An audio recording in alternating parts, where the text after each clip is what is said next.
फिर तो अच्छा यही होगा कि यहीं रुक जाओ, क्योंकि जहां रावण सीता को लेकर गया है वहां कभी नहीं पहुंच पाओगे। जब घर लौट नहीं सकते तो भूखे क्यों मर रहे हो? यहां अनंत काल तक भोजन लो, मीठे फल खाओ और स्वर्ण रत्नों के बीच रहो।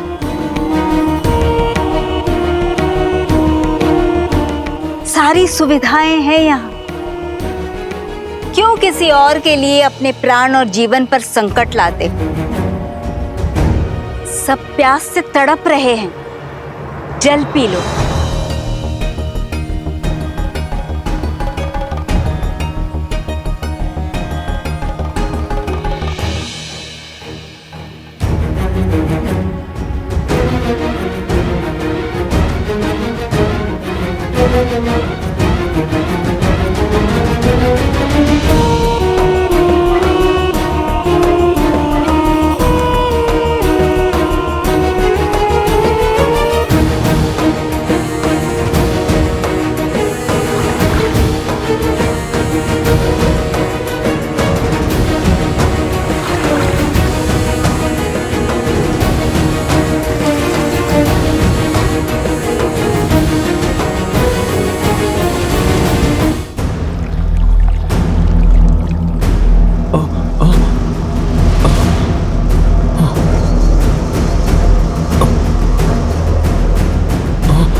देवी, आप देख रही हैं, हम अपना जीवन दे देंगे पर अपना लक्ष्य नहीं छोड़ेंगे।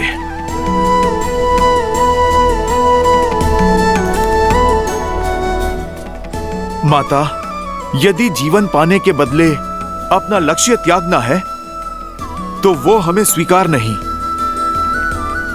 हम प्रभु श्री राम के काज में भले भूखे प्यासे मर जाए, पर हम वहां नहीं रुकेंगे जहां लक्ष्य में बाधा हो। एक वानर में इतना निश्चय?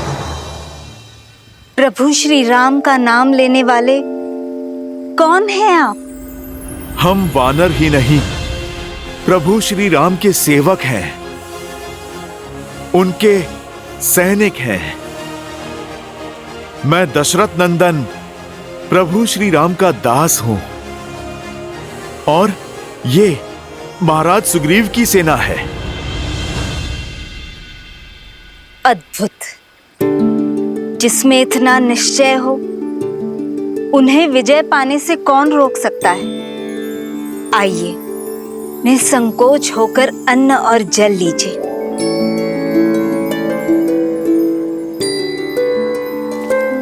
माता, आप अपना परिचय दें। मैं तपस्विनी स्वयं प्रभा हूं और ये मायावी गुफा असुर वस्तुकार माया द्वारा बनाई गई थी, जिनके प्राण इंद्र के वज्र ने हर लिए। और फिर ये गुफा माया की पत्नी और मेरी सखी हेमा की हो गई, और हेमा के उपरांत मैं इस गुफा की रक्षा करती। प्रणाम माता स्वयं प्रभा।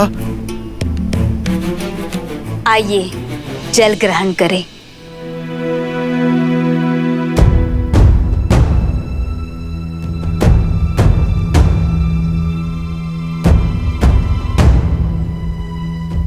घबराइए मत, आप सब धर्म के पथ पर निकले हैं।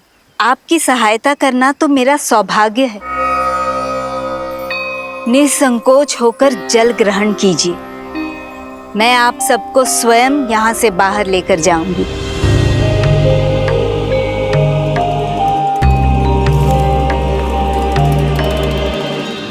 देवी, फल भी?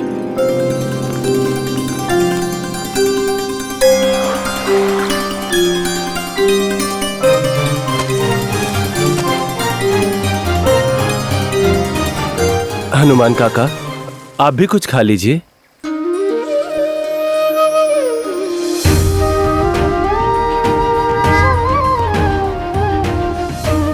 अंगद, माता सीता को खोजे बिना जल की एक बूंद भी मेरे गले से नहीं उतरेगी।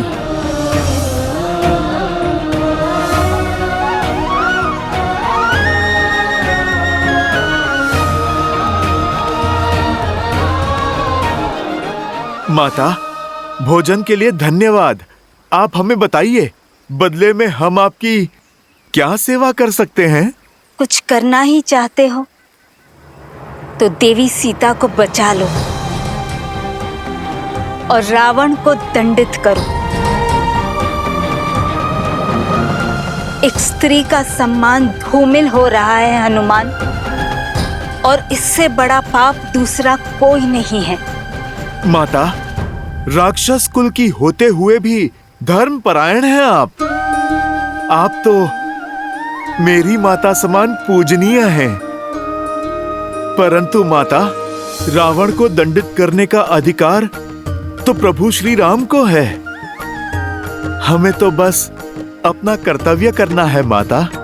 आप बस हमें कृपा करके इस गुफा से बाहर जाने का मार्ग बताइए माता। इस शुभ उद्देश्य में मुझे भी सहायक होने दीजिए। तुम्हें तुम्हारे गंतव्य रावण की लंका के निकटतम बिंदु तक ले चलती हूँ, किंतु आगे का मार्ग सुगम नहीं होगा। प्रभु श्री राम की भक्ति हमें वैसे ही मार्ग दिखाएगी जैसे आज दिखाया है। अति उत्तम। अब अपनी आंखें बंद करो और जब तक मैं न कहूं इन्हें खोलना मत, चाहे जो हो जाए।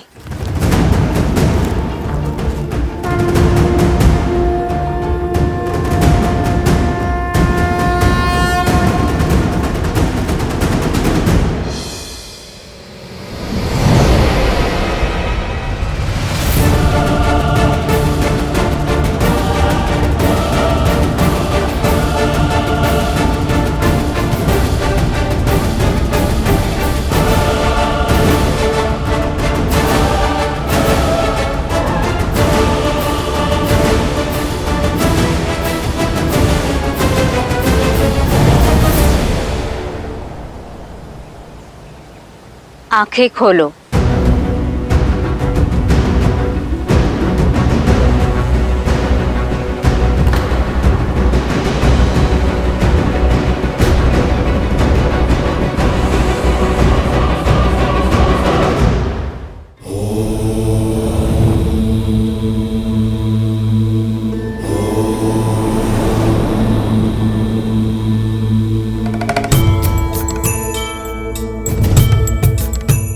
क्या हुआ देवी? आपके मुख पर चिंता के भाव। इस कथा में तपस्वी स्वयं प्रभा का क्या महत्व है, और बहुमूल्य रत्नों से सजी उस मायावी गुफा का क्या औचित्य है? औचित्य है देवी, कर्तव्य के पथ पर संकट के साथ साथ लोभ भी आता है। प्राणी को जिसकी सबसे अधिक चाह, सबसे अधिक आवश्यकता होती है, वो उसके समक्ष प्रकट होता है और तब वो अपने मार्ग से भटक जाता है, अनुचित निर्णय लेने लगता है, क्योंकि मन में आया लोभ विवेक के उजाले को अंधकार में परिवर्तित करने की क्षमता रखता है। किंतु समय रहते जो इस लोभ को त्याग दे, वो सदा सर्वदा के लिए तर जाता है।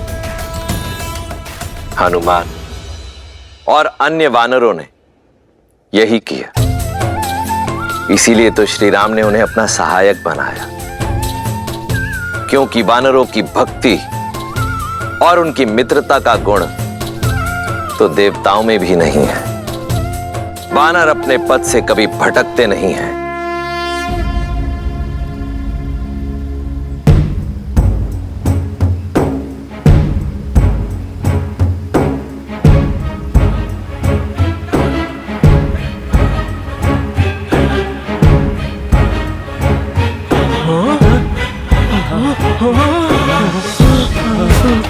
हनुमान जी, ये कहाँ आ गए हम?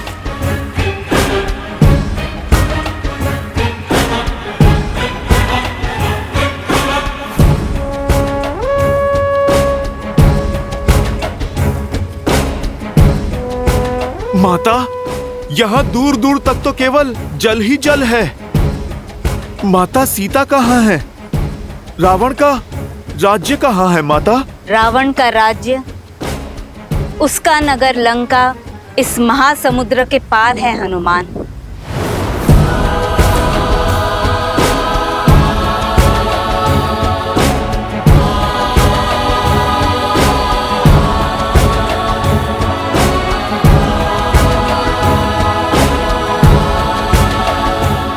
माता, परंतु किशोर।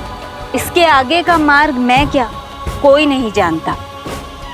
रावण की आज्ञा के बिना वहां न कोई गया है न जा सकता है। सबने केवल रावण की लंका के बारे में सुना है, देखा किसी ने नहीं। सत्य है या मिथ्या, संसार तो ये भी नहीं जानता। बस इस सीमा से परे मैं और मेरी माया भी नहीं जा सकते। इससे आगे का मार्ग आपको स्वयं ढूंढना होगा। मुझे आज्ञा दीजिए हनुमान। श्री राम आपके सहायक हो। सहायता के लिए धन्यवाद माता।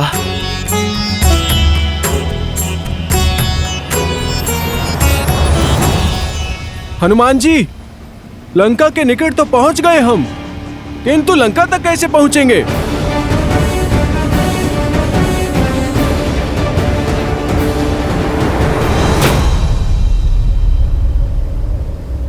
इस महासागर को पार कैसे करेंगे?